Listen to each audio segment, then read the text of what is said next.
Now, an estimated 700,000 people are living with autism in the UK alone.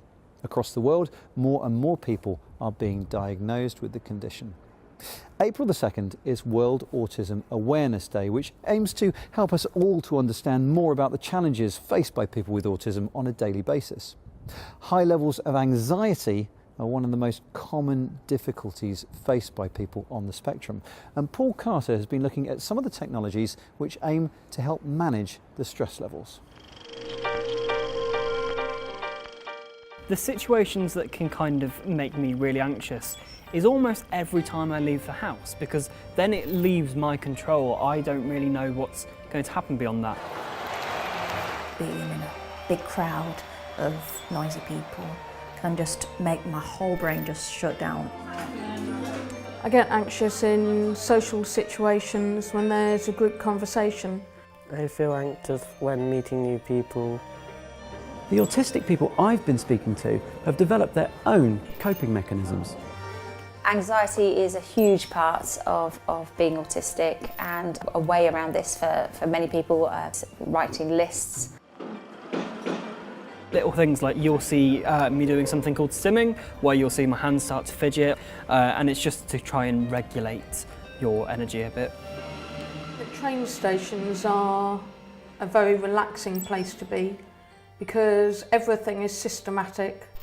Potter's Bar, Finsbury Park and London King's Cross. This train is formed of 8 coaches. Personal coping strategies aside, the role of technology is something academics are increasingly looking into. Technology in various forms can help autistic people understand their emotions, self-regulate and seek help. And one of these examples is the early stage work being carried out by digital education researcher Nigel Newbert at the University of the West of England.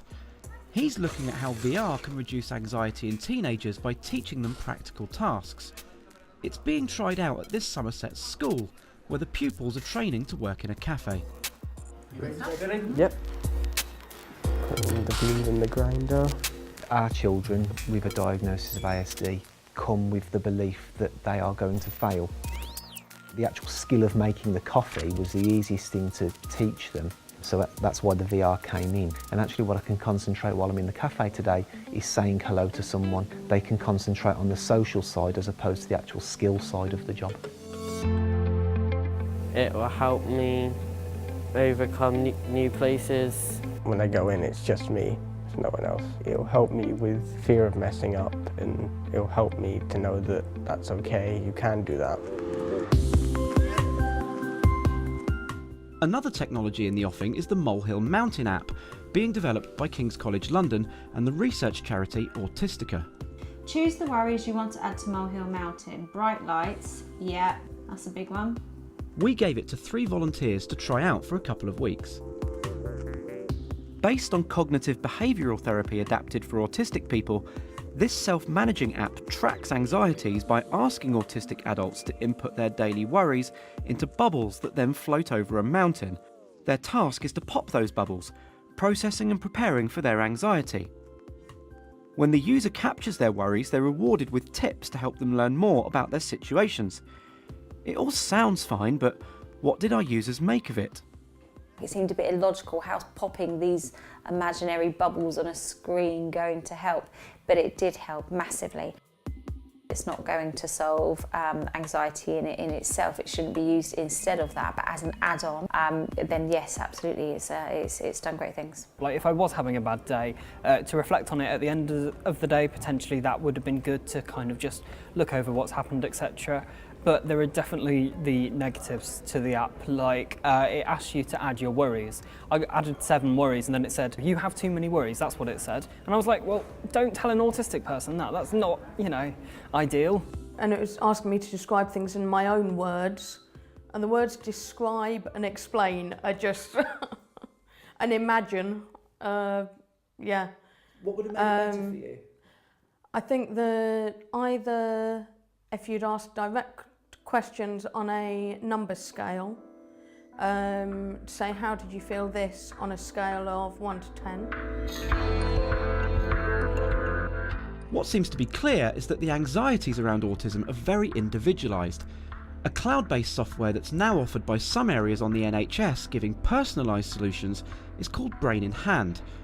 This system is also based on established therapies and coaching and rests on health professionals working with users to devise answers for particular situations. When users become anxious, they use the Brain in Hand app to access the solutions that have already been programmed in for them. A worry that third-year university student Rosie King has is getting lost. The app gives her solutions and helps manage her emotions whenever this happens. There's a logical part of my brain that knows everything's going to be fine and you're going to get home just fine. But there's a bigger part of my head that's banging pots and pans screaming, you failed, we're lost, we're never going to get home, what are we going to do? The app's anxiety monitor helps Rosie reflect on how she's feeling and prompts her on pre-arranged tasks. But something that's especially comforting is the 24/7 red button backup that connects her to a real-life person. I've tried just doing the best that I can on low coursework. I'm just really freaking out. I only use the red alarm service when I'm really at my worst, when I'm really low and I can't control myself and I really need to talk to somebody. And that somebody is always there, and that just feels great for somebody in my situation.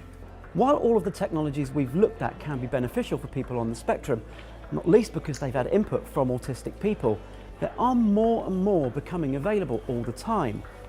The beta project that's launching later this year is gathering a database of what's out there, including technologies to help tackle anxieties. There are technologies that target the general population and can be used by autistic people, but there are, for example, sensory issues for autistic people, and technology needs to adapt to those needs to be non-threatening and to be effective.